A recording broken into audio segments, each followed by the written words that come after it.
Meus irmãos, minhas irmãs, saudações em Cristo Jesus. Eu quero falar-lhes nesse instante sobre o tema meio santo. Salmo 51:5 diz a Bíblia: Eis que em iniquidade fui formado, e em pecado me concebeu minha mãe. Meus irmãos, há um amor à promoção do mal. Há um fascínio em promover o mal. Nós vemos isso nos telejornais. A mídia sente prazer em explorar a violência, o crime e o mal. Apresentadores dos telejornais ficam furiosos quando não tem um morto para exibir. As pessoas sentem hoje prazer em criar um clima, um ambiente fúnebre, mórbido. A apologia do mal, meus irmãos, nós constatamos em várias áreas. Constatamos essa apologia do mal nas artes, nos filmes, na música, nas novelas e em cenas de entretenimento. A verdade, meus irmãos, é que o fascínio pelo mal que existe no coração do homem é porque o homem é mau por natureza. O homem é pecador. Portanto, meus irmãos, Davi diz claramente, foi contundente o que ele diz no Salmo 51:5: reconheço que sou pecador desde o meu nascimento.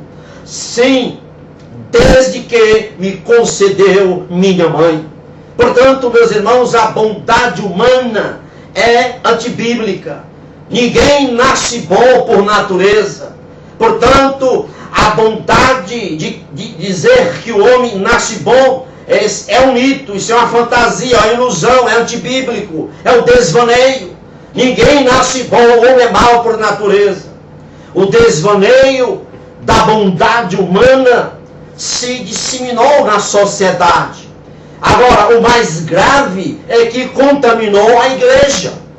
E o resultado dessa contaminação é que muitos púlpitos deixaram de pregar sobre pecado e novo nascimento e adotaram a tônica do direito das pessoas à felicidade, delineada por ter bens materiais e ausência de problemas. Meus irmãos, o que está sendo pregado hoje é que as pessoas só têm direitos. As pessoas hoje não são chamadas, convocadas à submissão a um valor absoluto. Qual é o valor absoluto que as pessoas têm que se submeterem? Tem que ser subordinada. É a palavra de Deus. Portanto, meus irmãos, o mito da bondade humana, o desvaneio, a ilusão, a fantasia da bondade humana, ao entrar na igreja, tem destruído a autoridade das Escrituras, considerando tudo como fosse relativo. Não tem mais absolutos.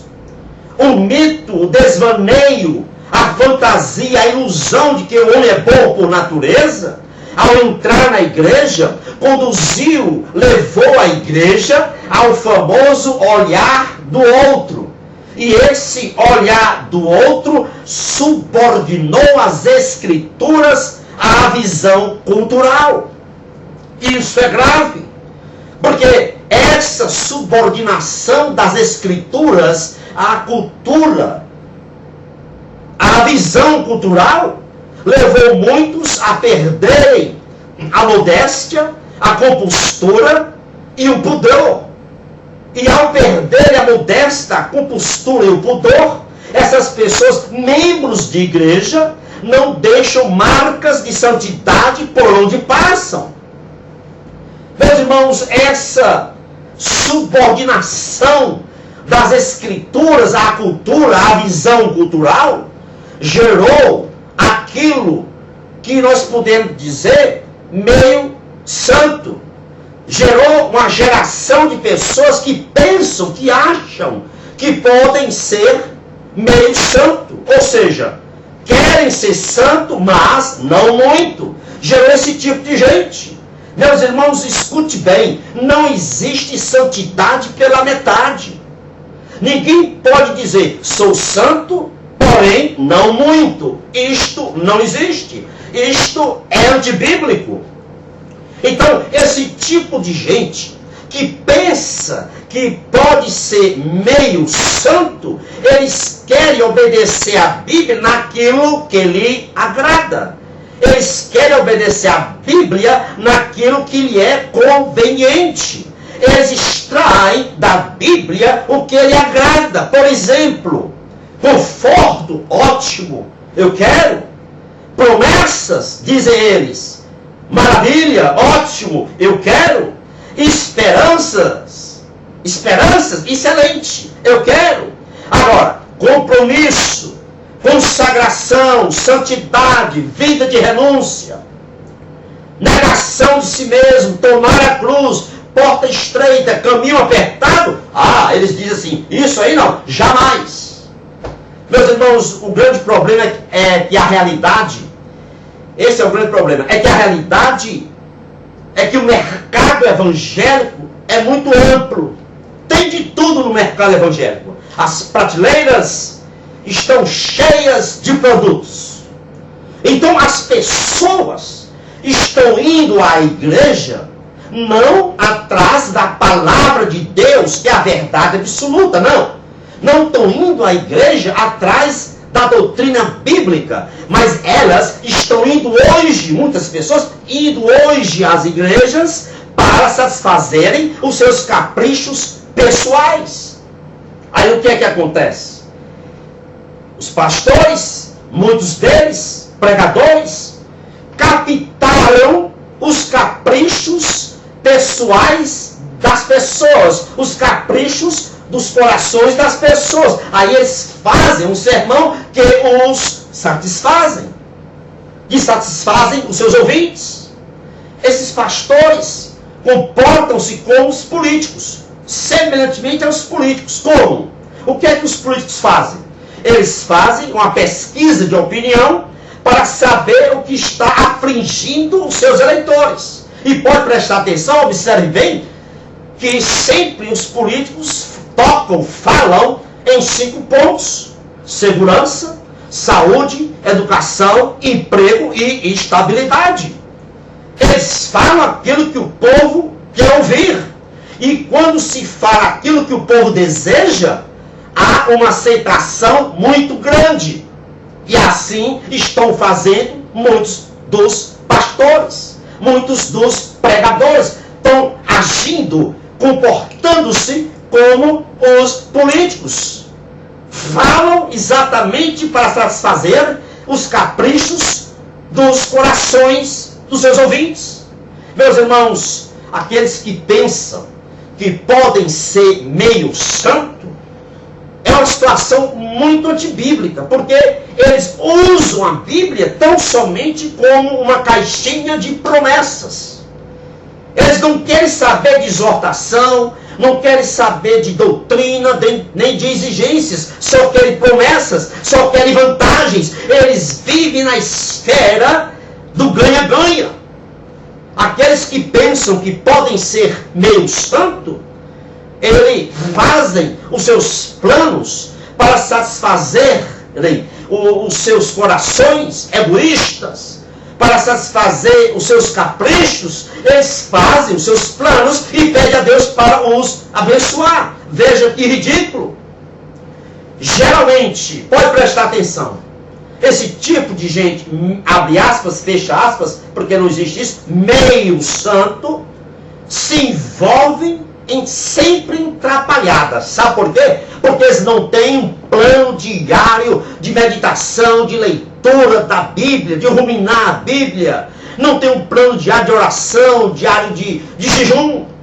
Por isso, eles se envolvem com aquilo que não tem valor e se prendem àquilo que não vale nada. Pode prestar atenção, meus amados irmãos. É preciso entender que não existe 50% santo. Ou você é santo ou não é santo. Agora, esse dito meio santo quer uma vida cristã que se amolde aos seus projetos, se amolde aos desígnios do seu coração. Esses chamados que se declaram meio santo, ou mesmo que não se declaram, mas acham, pensam que podem ser meio santo, eles querem um sermão que se ajuste à sua concepção de vida. O meio santo, ele quer afago, ele não quer correção, ele não quer um balizamento de como pode viver uma vida santa, de um modo santo. Não. Agora, o 100% santo, o santo completo é diferente. Ele caminha sempre rumo à perfeição. Este é o santo completo. Ele busca sempre a maturidade cristã. Lembro-me agora da mulher samaritana. A mulher samaritana, nós conhecemos o texto lá, e ela foi ao poço de Jacó com o seu cântaro na mão buscar água. Mas ali ela teve a felicidade de descobrir a água da vida. E diz a Bíblia que aquela mulher deixou o cântaro junto ao poço e foi à cidade testemunhar de Jesus. Meus amados irmãos, na igreja de hoje, muitas pessoas continuam com seus cântaros. Elas dizem que tem Jesus no coração, mas não se comove em ter Jesus no coração. Elas continuam com seus cântaros. O cântaro do time de futebol, o cântaro das novelas, o cântaro da vaidade, do orgulho, o cântaro dos seus caprichos pessoais, dos seus projetos pessoais. Meus irmãos, escute bem uma coisa. Quem tem a água da vida valoriza Jesus, porque Jesus é a água da vida. Quem tem Jesus, a água da vida, valoriza Jesus mais do que qualquer coisa. Foi isto que fez a mulher samaritana. Quais são os seus cântaros? Essa é a grande pergunta. Escute bem, ou Jesus tem valor para você, ou não tem valor. Meus amados irmãos, a nossa grande paixão tem que ser o Evangelho, tem que ser Jesus Cristo. A mulher samaritana era uma mulher sem cântaro, mas com a água da vida. Quem tem Jesus, tem tudo. Então, quem conhece Jesus, não é meio santo, não existe ser meio santo. Quem tem Jesus é santo, porque deixou já os seus cântaros e o seu desejo é satisfazer aquele que o arregimentou. Que o Senhor te abençoe abundantemente. É o meu desejo para você. Deixemos os nossos cântaros e busquemos a santidade total na nossa vida. Que o Senhor tenha misericórdia de nós e possamos ser testemunhas vivas por onde quer que andemos. Que Deus vos abençoe. Amém e amém.